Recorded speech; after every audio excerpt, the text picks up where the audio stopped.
Jamie was really fun child. He's also interested in pretty much every sport that there was. He emerged as a very talented runner early on. He was slated to be the top runner in the school and is going into his junior year. As soon as the season started, his time started dropping unexpectedly. Nobody could really figure out why, and he came home one day with a really high fever. So I took him to the doctor, and he took blood work. And that afternoon, the blood work came back, and our doctor called right away and said, you need to take him to the emergency room immediately. The white blood cell count was way off the charts, and that, we needed further testing. I think it was till the third day that they really sat us down together and said, it's leukemia. So we went in together and just told him that, that they had told us that what was causing all of the issues and that he had cancer, and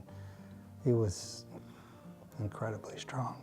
I could see that it was a shock to him immediately, but it probably took him about 10-15 seconds, and he looked at both of us and said, don't worry, I'm going to beat this. Once they diagnosed the acute lymphoid leukemia, they said this is the downside of this is that it's a long protocol, and it's 3.5 years of on and off chemo. It was just very stressful because we were, back and forth to the hospital with Jamie on a daily basis.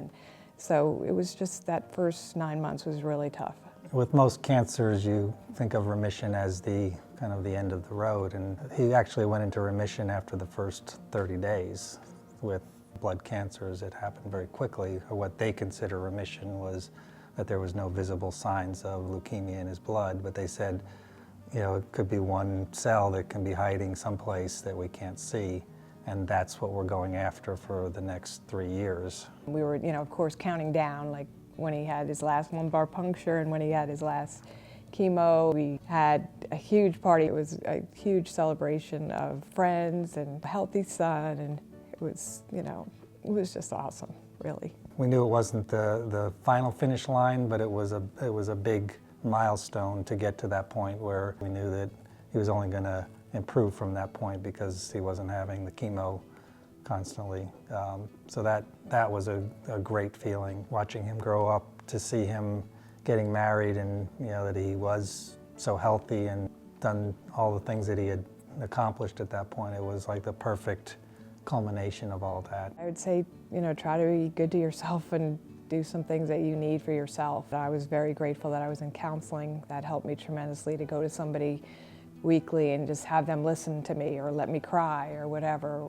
It was tremendously helpful. Focus on the outcome that you want. I learned that from Jamie. He's a positive thinker, and he always talks about winning, and I think that's a great mindset to get you through anything in life.